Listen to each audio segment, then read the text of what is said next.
Et maintenant le document d'Inside au cœur du carnaval de Rio.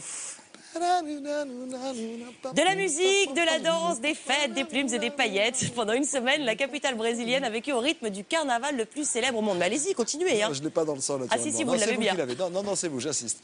Un événement planétaire dans lequel se massent chaque année des millions de spectateurs, mais aussi des stars. On a vu notamment Vincent Cassel le week-end dernier. Il y avait aussi Will Smith. Eh bien, cette fête gigantesque nécessite énormément de préparation. Que se passe-t-il en coulisses? Comment les écoles de samba se livrent-elles une guerre acharnée pour attirer tous les regards et briller de mille feux? Le reportage est signé Tania Mépiel et Pierre-Olivier Bonas. Je vous verrais bien en tenue. Oui. Des soucoupes volantes qui s'échauffent, des astronautes qui s'installent sur la Lune, une délicieuse créature prête à chauffer la piste. Dans quelques minutes, le défilé du carnaval va commencer. Les immenses chars prennent place, talonnés par des centaines de bestioles plumées et pailletées. Rogerio et Lucia Mariana, les danseurs stars d'une grande école de samba de Rio, sont dans les starting blocks. Mon pantalon glisse. Ils s'apprêtent, comme des milliers d'artistes, à parader devant 90 000 spectateurs et des millions de téléspectateurs. Jamais stressé. Et pour moi, ça, c'est la fête. Vous pensez que votre école va gagner? Mais oui, on va gagner. Gagner, gagner.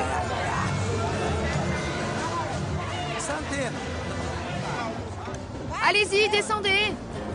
Le carnaval de Rio, plus qu'une fête au Brésil, un véritable événement national presque sacré. Un combat entre les meilleures écoles de samba. Un rendez-vous où se pressent tous les ans des millions de curieux, la haute société brésilienne et des stars internationales. Cette année notamment, Will Smith était aux premières loges.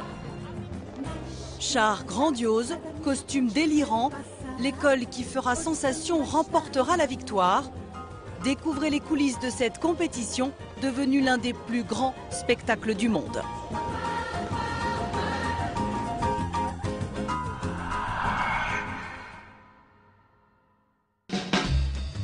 Ce qui compte avant tout dans ce concours, c'est évidemment la musique et la danse. Nous sommes 5 jours avant le jour J. Il est 1h du matin dans un quartier populaire de Rio. Cette école de samba entame sa dernière répétition. Diana s'échauffe. Elle n'est pas brésilienne, mais française. Élève dans une école de samba à Paris, c'est la première fois qu'elle vient au Brésil et qu'elle va jouer dans le plus grand carnaval du monde. Ça s'appelle un chocayo. Ça fait beaucoup de bruit. Beaucoup de bruit. C'est facile à manier? À manier? Non. C'est pas quelque chose de facile, même à apprendre. Parce qu'il faut choper le swing avec. Ici, ils ont vraiment un très bon niveau, quoi.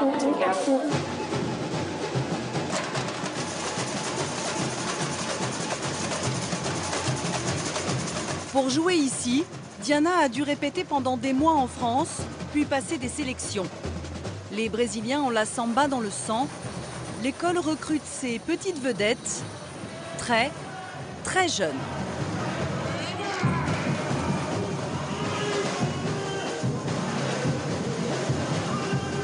Derrière les sourires, il y a beaucoup d'entraînement. Et pour Diana, il faut s'habituer.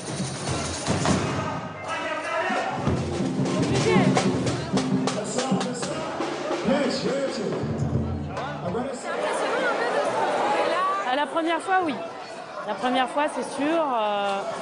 On est toujours un peu timide. Il y a un peu la barrière de la langue, on ne sait pas. Donc, forcément, on n'est pas très à l'aise. Mais après, à force de se voir et de faire encore des répètes, ils nous mettent à l'aise. À Rio, le carnaval se prépare environ 8 mois à l'avance. L'école de samba qui le remporte entre dans l'histoire du pays et jouit dès lors d'un grand prestige. À J-4, dans ces immenses hangars, les meilleures écoles peaufinent leurs chars qui seront eux aussi très scrutés par le jury. Rogerio et Lucia Mariana, nos danseurs, ont accepté de nous dévoiler les leurs. Suivez-nous. Venez. Ici règne le secret. Chaque école cache ses créations à ses concurrentes, mais pour nous, nos danseurs ont fait une petite exception. Ce char va se lever, le dragon va cracher de la fumée. Il va s'allumer, s'éteindre. C'est le char de tête, il va être magnifique. Nous, on va danser juste devant. Chaque année, chaque école choisit un thème. Ici, on a opté pour la Corée du Sud.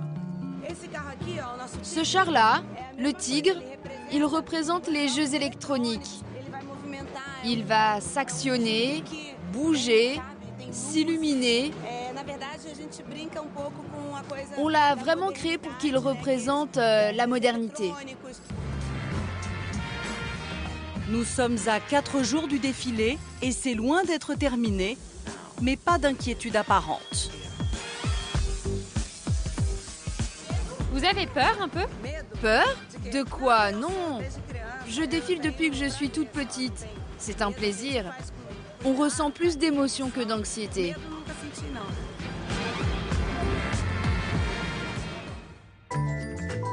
Le lendemain, nous sommes à présent à 3 jours du défilé dans les ateliers d'une école concurrente. Ici non plus, rien n'est vraiment terminé. C'est la course contre la montre, il faut finir les costumes. Autre critère déterminant pour la victoire. Sergio doit coller un à un des cristaux sur cette petite tenue. Cette semaine, vous travaillez combien d'heures par jour à peu près? Ah, bon. Aujourd'hui, par exemple, je n'ai pas dormi. Hein? C'est une situation qu'on est déjà habitué. C'est le stress à la fin du carnaval. Chaque année, les grandes écoles dépensent des millions d'euros pour créer le plus beau spectacle. C'est très cher ça.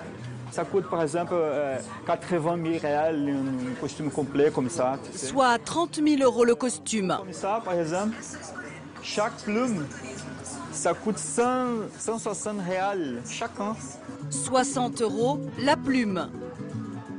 Le gouvernement et des sponsors privés financent les écoles qui créent chaque année de nouvelles inventions, comme par exemple ce costume avec lumières intégrées. Il y en a beaucoup d'équipes qui travaillent comme ça.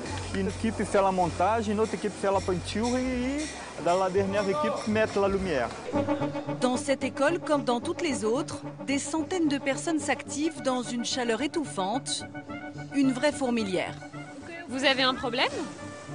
Le fil ne rentre pas. Et à 3 jours du défilé, on règle des problèmes qu'on aurait pu penser résolus depuis bien longtemps. Le problème, c'est que les échassiers doivent passer les pieds par ici. Fais un trou ici. Oui, mais il faut que ça reste bien collé comme ça. Pendant ce temps-là, 2 étages plus bas, on commence à sortir les chars. La manœuvre est particulièrement compliquée et minutieuse. Cela se joue à quelques centimètres.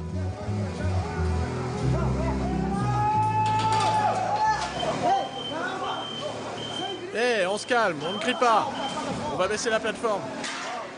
Il ne faut pas anéantir le travail accompli depuis plusieurs mois.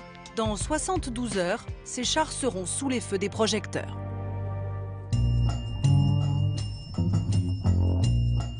C'est le jour J pour Diana.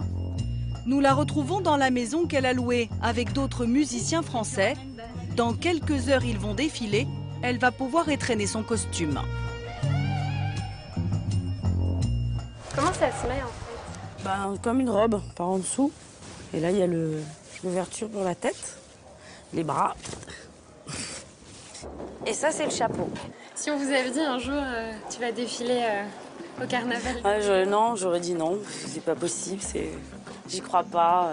C'est quoi cette histoire? On s'en rend compte quand on est vraiment là, quoi, que c'est vraiment possible.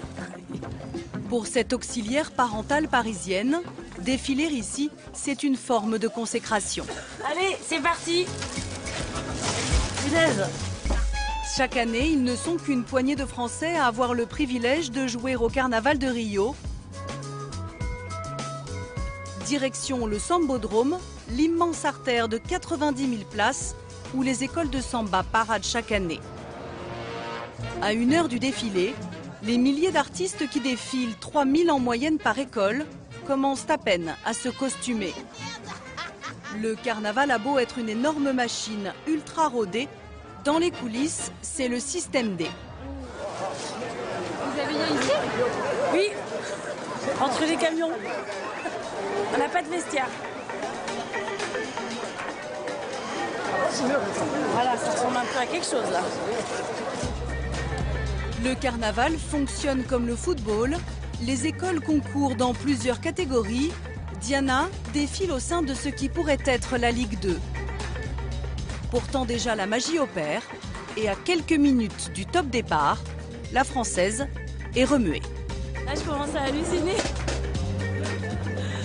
Et ça commence à chauffer. Ça chauffe un peu la tête là, ouais. Mais c'est bien, c'est bien. J'ai une boule à l'estomac là. C'est parti pour 45 minutes de défilé, 800 mètres à parcourir.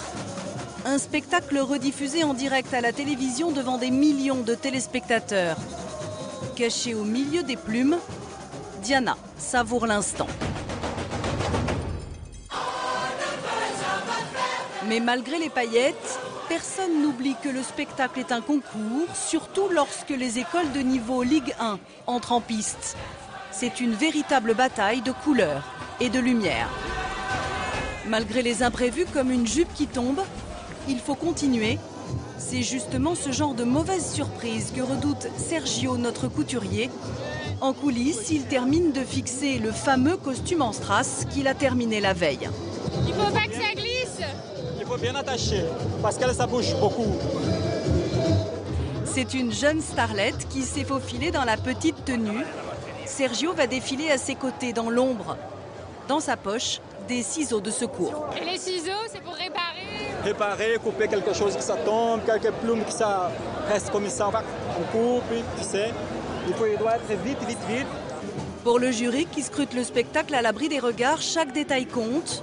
Un spectacle qui se doit aussi de séduire le public. Il y a ceux qui ont payé pour être dans les gradins et ceux qui sont invités dans les loges prestigieuses. Rogerio et Lucia Mariana vont entrer en scène. Elle doit enfiler 30 kilos de costume. Elle est tendue. Alors au milieu de la foule, elle commence à prier. Comme un boxeur qui s'apprête à monter sur le ring. Une prière après laquelle elle se jette dans l'arène. C'est le grand moment qu'elle attend depuis 1 an. Ce carnaval, Lucia Mariana ne le gagnera pas.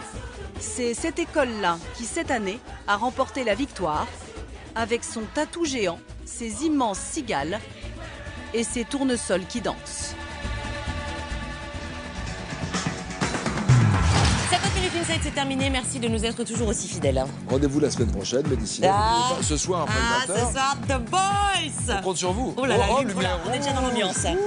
Les auditions à l'aveugle, 3e volet de la saison 2. C'est juste après le 20h. Merci. À la semaine prochaine, bisous. Bye.